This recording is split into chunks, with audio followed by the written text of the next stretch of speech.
तो आर्यंस को हम ब्रॉडली अगर हम बात करते हैं तो अलग अलग सोर्सेज ने इसको 1750 से भी शुरू किया है, कईयों ने इसको 1500 से भी शुरू किया है। हम एक ब्रॉडली हम बात करते हैं कि we talk about it like 1500 से हमारा ये शुरू हुआ है अप टू 1000, फिर 1000 से आगे जाके ये शुरू होता है 500 बीसी तक। ठीक है, तो हम बीसी की बात करें। अब आर्यंस की अगर मैं बात करता हूं तो आर्यंस को हम दो पार्ट्स में डिवाइड करते हैं, that is the coming of the Aryans. एक पार्ट जो आर्यंस का आता है उसको हम कहते हैं एज अर्ली वैदिक एज। ठीक है, और दूसरा पार्ट जो आता है उसको हम कहते हैं एज लेटर वैदिक एज। ठीक है, तो हमारे पास आर्यंस का जितना भी टाइम स्पेन था उसको हम दो पार्ट्स में डिवाइड करते हैं। अब अर्ली वैदिक एज की अगर मैं बात करता हूं तो अर्ली वैदिक एज में जो भी हमारे पास चीजें रही हुई थी उसमें एक सबसे इंपॉर्टेंट चीज ये थी कि हमारे जो, देखो, हमारे पास जो भी चार वेद हैं, that is the Rigveda, Samaveda, Atharvaveda and Yajurveda. ठीक है, तो ये जितने भी हमारे पास ये चार वेद हैं, ये चारों के चारों वेद जो हैं ये हमारे पास अर्ली वैदिक एज में लिखे गए थे। लेटर वैदिक एज में जो हमारे पास किताबें लिखी गई थी उन किताबों को हम कहते हैं जब ब्राह्मणास, मनास, आर्यंक्स, आर्यंक्स और उपनिषद्स। ठीक है, अकॉर्डिंग टू एनसीईआरटीज ये जो उपनिषद है इनको हम कई बार हम ये भी कह देते हैं वेदांत क्योंकि सबसे लास्ट में लिखे गए थे। अब ये जो हमारे पास दोनों किताबें दो फेज हैं लिखे हुए, अर्ली वैदिक एज में अगर हम बात करते हैं तो हमारे पास, अगर ऋग्वेदिक की मैं बात करूं तो ऋग्वेद में हमारे पास मंत्र लिखे गए हैं सारे के सारे। ठीक है, तो जितने भी मंत्र लिखे गए हैं वो ऋग्वेदिक एज में लिखे गए हैं। ऋग्वेद के जितना भी वेद है इसको हमने डिवाइड किया है इनटू 10 मंडलास। 10 मंडल में इसको डिवाइड किया गया है। और 10 मंडल में भी कुछ मंडल हैं जो कि इंपॉर्टेंट है, जैसे 10 मंडल का मतलब 10 पार्ट्स टाइप। जैसे third mandal of Rigveda is important because Gayatri mantra वहां पर मेंशन्ड है। गायत्री मंत्र वहां पे मेंशन्ड है।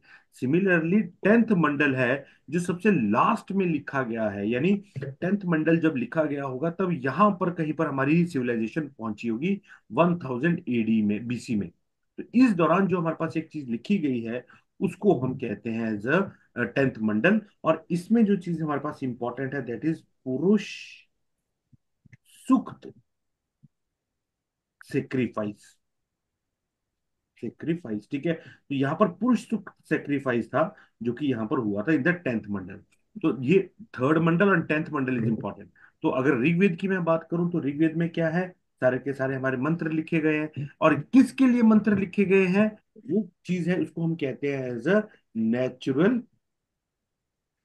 Natural personified, personified gods. मतलब हम ज्यादातर उस एज में किस चीज की पूजा किया करते थे, हम ज्यादातर उस एज में उन चीजों की पूजा किया करते थे जो नेचर से रिलेटेड हो, जैसे वायु हो गया या फिर अग्नि हो गया या फिर कोई भी ऐसी चीज होगी उसकी। ठीक है, तो we use to worship natural personified gods उस टाइम पे। और उनके लिए फिर ये मंत्र लिखे गए थे। और इन मंत्रों को गाया कैसे जाए यानी इनका उच्चारण कैसा हो वो दिया गया था इन द सामवेद। ठीक है, तो ऋग्वेद में मंत्र, सामवेद में उच्चारण, अथर्ववेद और यजुर्वेद में एक में आपके पास आ जाता है एज अ कि इसको, इन मंत्रों को उच्चारण करते टाइम सेक्री मतलब इसको परफॉर्म कैसे करना है, यज्ञ कैसे करना है, इसको कैसे परफॉर्म करना है वो चीज। और एक में आ जाता है हमारे पास मेडिसिनल प्लांट्स। ठीक है, ये हमारे पास ऋग्वेदिक एज की टाइम थी। अब ऋग्वेदिक एज में हमारे पास और भी कई बार हम इसको बाइफरकेट कर देते हैं, इस पूरे के पूरे प्रकरण, इस पूरे के पूरे एज को एज समिताज, संहिताज या समिताज या फिर श्रुतिज। ठीक है, श्रुति का मतलब होता है जो कुछ भी आपको सुना है और उसके कॉरस्पॉन्डिंग आपने लिखा है उसको आप कहते हो श्रुति। संहिता जो कुछ भी आपको याद होगा, स्मरण होगा, उसके कॉरस्पॉन्डिंग जो कुछ भी आप चीज लिखोगे उसको आप कहोगे ऐसा संहिता। तो हमारे पास दो चीजें आ जाती है, श्रुति और ये चीजें। ठीक है, इन दो चीजों के बाद अगर मैं आपसे बात करता हूँ ऋग्वेदिक एज में, तो इसमें ऋग्वेदिक एज में हमारे पास ज्यादातर था क्या, ऋग्वेदिक एज में वी यूज टू वर्क, मतलब जो हमारे पास मेटल्स थे वो कौन सा था, कॉपर मेटल हमारे पास ज्यादा रहता था। तो ऋग्वेदिक एज में अगर मैं बात करता हूँ तो Rigvedic age is considered to be the copper, that is the chalcolithic age. और later Vedic age is considered to be iron. तो सबसे बड़ा फर्क अगर मैं आपसे पूछूं कि ऋग्वेदिक एज और लेटर वैदिक एज में क्या है, तो फटाक से आपको मुझे आंसर दे देना है कि सर ऋग वैदिक एज और लेटर वैदिक एज में सबसे बड़ा फर्क ये है, ड्यूरिंग ऋग वैदिक एज देयर वाज कॉपर। ठीक है, यहाँ पर कॉपर हुआ करता था और यहाँ पर जो था वो आयरन था।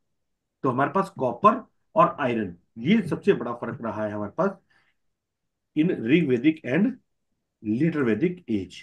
समझ गए कि नहीं समझे?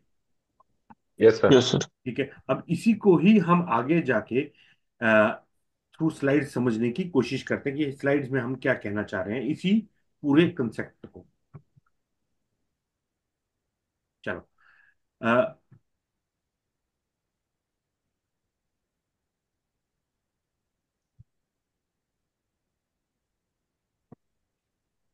अब यहां पर हमारे पास वही चीज आ गई। संहिता जो मैं कह रहा था, it was not Samhita, it was Smritis. तो उसको करेक्ट कर लीजिएगा, संहिताज नहीं स्मृतिज।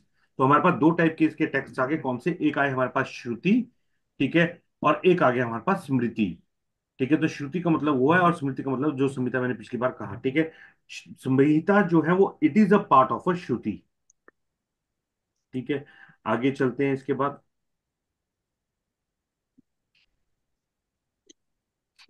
श्रुति एंड स्मृति। स्मृति जो कुछ स्मरण है, जो कुछ याद है, उसके हिसाब से आप लिख दोगे। तो वेदांग, पुराण, धर्मशास्त्र और स्मृति, ये सारी स्मृति का पार्ट है। वैदिक हिस्ट्री, मैंने आपसे कहा कि इसको हम करते हैं डिवाइड फ्रॉम द 1500, क्योंकि कुछ हमारे मानते हैं 1750 कार्बन डेटिंग, 1750 कोई मानता है 1500। लेकिन अगर ब्रॉडर एस्पेक्ट में बात करता हूं तो ये है 1750 टू 600 बीसी। तो वही 1000 साल है जिसमें आर्यंस आते हैं। ठीक है, वेद इसमें लिखे गए हैं। हमने टेक्स्ट, अगर मैं वैदिक टेक्स्ट की मैं बात करूं तो हमारे पास दो टाइप के वैदिक टेक्स्ट आ जाते हैं इसमें।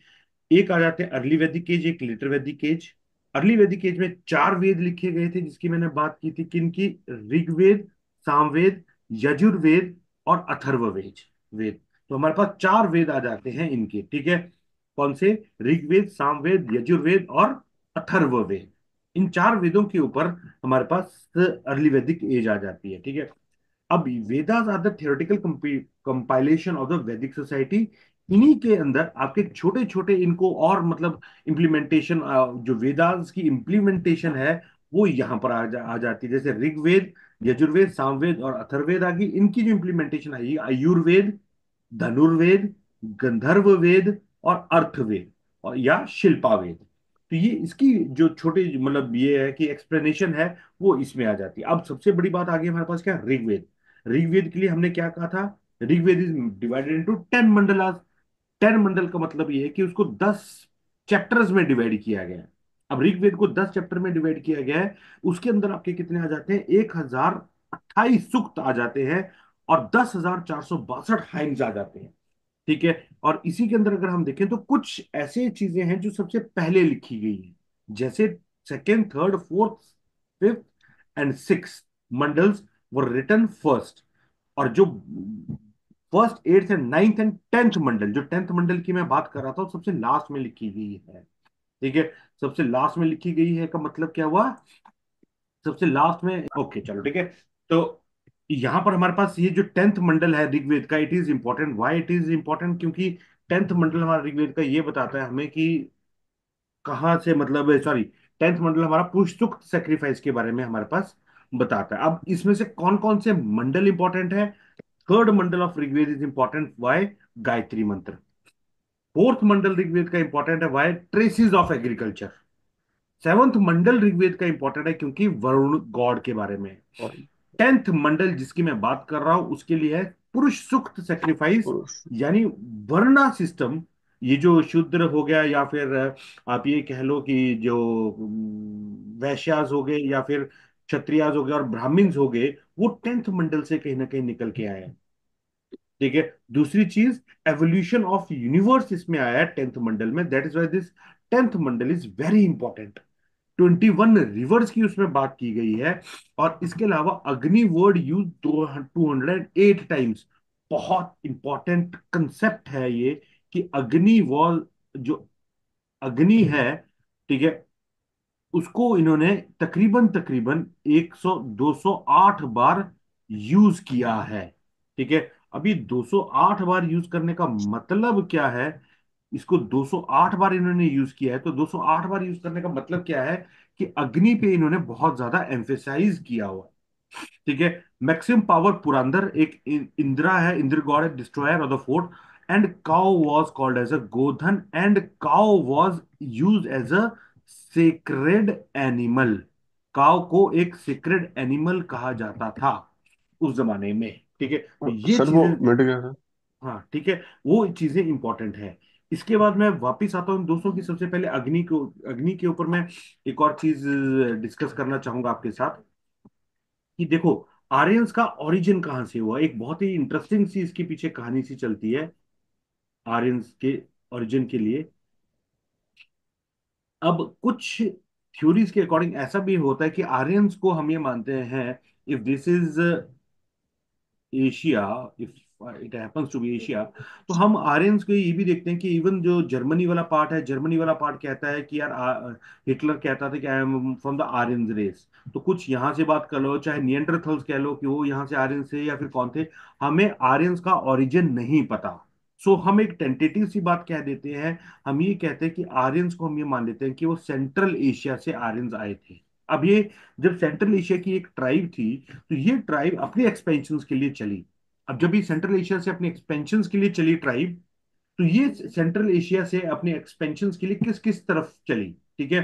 अब सेंट्रल एशिया से कहाँ चली, दो पार्ट्स में ये आर्यन जो है हमारे डिवाइड हो जाते हैं।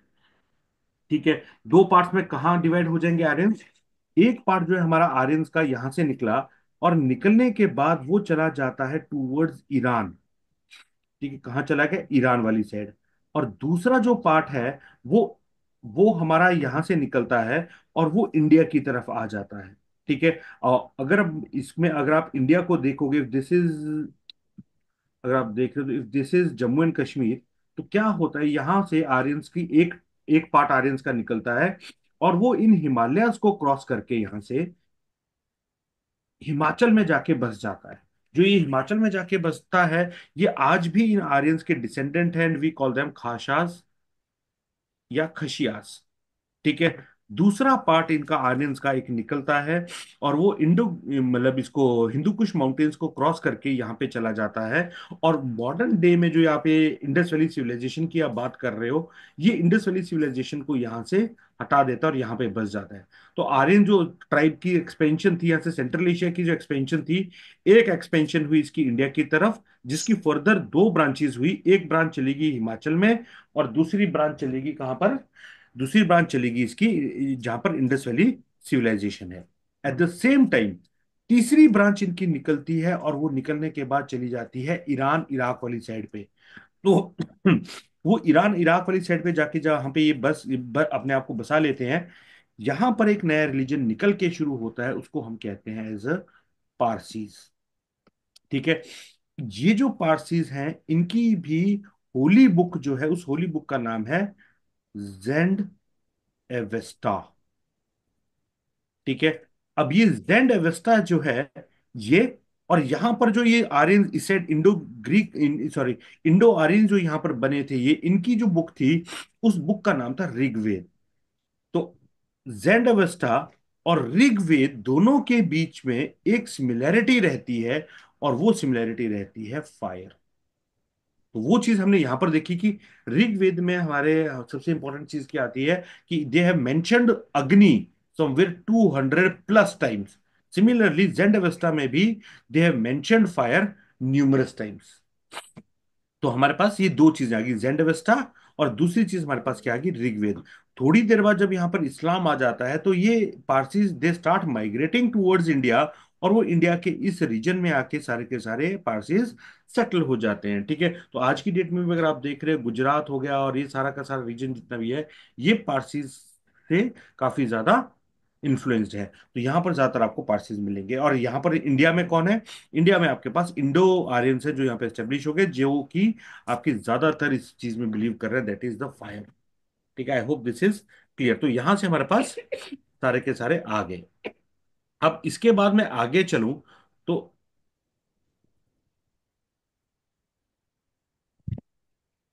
यहां से आगे अगर हम चलते, तो आर्यंस हमारे पास आ गए।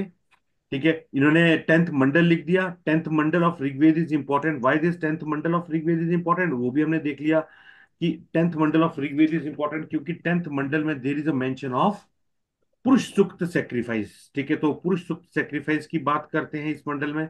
उसके बाद आगे चलते हैं अगर हम, तो सामवेद की बात करते हैं। तो ऋग्वेद और फिर सामवेद, कुछ पूछना चाह रहे हो?